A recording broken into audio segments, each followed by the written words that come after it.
Nous nous trouvons dans la crypte Saint-Pidis, juste en dessous de l'église du séminaire d'Écône. C'est ici que repose depuis le 24 septembre dernier Monseigneur Marcel Lefebvre. Il est maintenant plus facile d'accéder à sa tombe pour s'y recueillir. C'est aussi une sépulture plus digne. C'est un hommage qu'a bien mérité notre fondateur.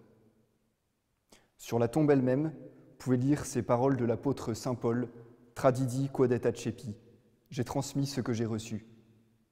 C'est une des phrases marquantes du sermon que Monseigneur Lefebvre a prononcé lors des consécrations épiscopales de 1988.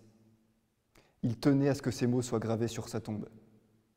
Ce que j'ai reçu, c'est-à-dire une foi profonde dans la divinité du Christ, un désir ardent que son règne arrive dans la société, une charité qui vient de Jésus crucifié, qui s'offre à l'autel tous les jours pour notre salut. Ce que j'ai reçu, je l'ai transmis, en formant des prêtres comme l'Église les a toujours voulus, en prêchant la foi, en maintenant la messe de toujours. Voilà tout le combat de Monseigneur Lefebvre, transmettre ce qu'il avait reçu de l'Église. Alors, au-dessus du tombeau, vous pouvez voir le gisant qui représente Monseigneur Lefebvre en vêtements épiscopaux, qui dort du sommeil des justes, en attendant paisiblement la résurrection.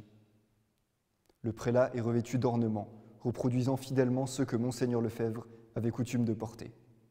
En particulier l'aube et celle qu'il portait lors de la cérémonie des sacres en 1988. Quant à la crosse qui est encore en cours de réalisation, elle est à l'image de celle qui lui a été offerte pour son jubilé sacerdotal de 1979. La plaque commémorative, avec les armoiries du prélat, on y lit sa devise qui est tirée de Saint Jean, « Et nos credidimus caritati », nous avons cru à la charité.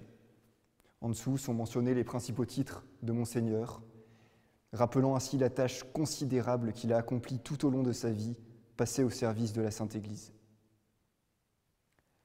Cet imposant monument n'est pas encore tout à fait terminé, cependant, on devine aisément que les coûts de réalisation sont immenses. Alors n'hésitez pas à faire un don pour participer vous aussi à cette réalisation. Votre aide nous est très précieuse. Merci infiniment. À présent, remontons un peu en arrière dans le temps et allons rencontrer notre sculpteur dans son atelier quelques jours avant l'installation du gisant.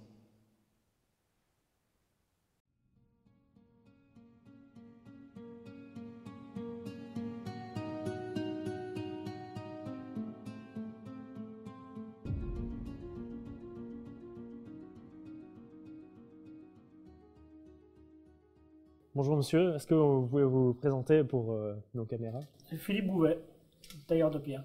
Vous venez de Thonon, l'entreprise, c'est l'entreprise Jacquet, qui se trouve à Châles-les-Eaux et à Estrablin, à côté de Vienne. On vous connaît ici assez bien dans la maison, puisque vous avez par le passé, il me semble, travaillé à d'autres projets. Est-ce que vous pouvez nous expliquer? Le maître hôtel en 2011-2012, le tabernacle, les bénitiers, la chaire à prêcher avec d'autres jeunes qui ont fait leur travail de compagnons dessus. Moi j'ai fait un peu l'étude et puis les évangélistes et la colombe donc de pupitre. Et puis ensuite le tombeau de Monseigneur Lefebvre.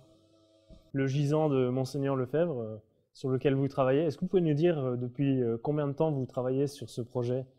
Depuis 1 an. Avec les études avec M. Cagli et puis le modelage donc, en terre. Est-ce que vous pouvez expliquer un peu la technique? C'est de l'argile. On fabrique une maquette en argile pour être sûr d'avoir la ressemblance, parce que l'argile, on peut en rajouter et en enlever. Et tant qu'on n'est pas satisfait de la ressemblance, on continue. Et une fois que la ressemblance est jugée bonne, à ce moment-là, on le moule en plâtre, parce que l'argile, il ne se conserve pas, il sèche. Et en séchant, il se rétracte. Et en rétractant, il fissure. Donc voilà, le moulage en plâtre est là. Et c'est ce qui a servi à pouvoir faire une copie fidèle. Parce qu'on ne peut pas attaquer directement dans la pierre pour avoir une ressemblance. C'est trop risqué. Parce que la pierre, on peut en enlever, mais on ne peut pas en rajouter. Enfin, sauf des cas exceptionnels. Sauf des cas exceptionnels. Est-ce que vous pouvez décrire le sarcophage, les matériaux que vous avez utilisés? Mais c'est la même pierre, c'est de la pierre de lin, c'est la pierre d'Hauteville, un calcaire très dur, un calcaire marbrier. Et la plaque panégyrique est aussi en pierre d'Hauteville, avec des incrustations en d'autres marbres, voilà, pour les armoiries. Pour les armoiries, il y a des couleurs vertes voilà. Et rouges. Rouge, il y a du rouge de Vérone, du marbre blanc de Carrare, Il y a de l'onyx vert. Et puis, il y a des pierres noires aussi.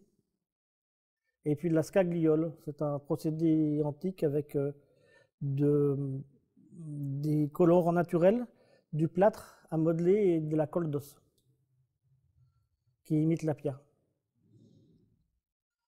Voilà. Et le sarcophage, vous avez aussi commencé à travailler il y a une année à peu près sur ce Oui, projet. oui, sur les projets, oui. Et la réalisation s'est faite en printemps, après le déconfinement, puisqu'elle était posée fin juin. Est-ce que vous pouvez nous dire à peu près combien pèse le monument au total? Le gisant, il doit être à 800 kg. Et il va peser 4 tonnes 5. Bon, oui, 4 tonnes 5. Ouais. Alors ça amène une autre question, c'est l'installation du gisant sur le tombeau. Ça va pas être facile à faire, j'imagine. Est-ce que vous avez une idée de comment vous allez procéder? C'est une grue araignée, la même qui a posé le maître-autel, qui va venir. Et ensuite, on va essayer de trouver des astuces pour pouvoir enlever les sangles facilement.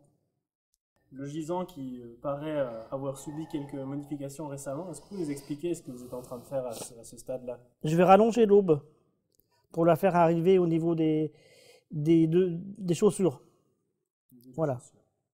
Et comment est-ce que vous allez procéder pour rallonger cette aube? Et bien là, je suis en train de faire une incrustation pour pouvoir ajouter une pierre à l'intérieur, de façon à ce que les joints soient camouflés et que rien ne se voie.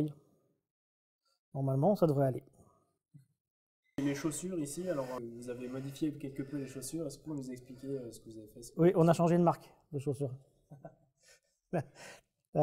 Les premières chaussures n'étaient pas... En fait, le choix n'était pas adapté. On a modifié pour les affiner. On a trouvé une autre paire de chaussures. Combien d'heures de travail cela vous a pris au total? On va approcher les 500. Je pense, hein, en tout. Il y en aurait eu beaucoup moins avec le maître-autel, il y en a eu beaucoup plus. Hein. Ça se compte par milliers, je crois. 1500 ou 1800, je sais plus. Est-ce que sur le reste du gisant, il reste des choses encore à affiner ou à La dentelle. Au niveau des manchettes, des gants, en fait, c'est les broderies que je dois mettre en place. Sinon, et puis il y a un peu de polissage, quoi. Quelques finitions autour, mais c'est quasiment, le visage est fini. Les mains, il reste plus que un petit peu de renfoncement. Je vais creuser un petit peu entre les doigts pour donner plus de relief. Mais sinon, c'est quasiment terminé.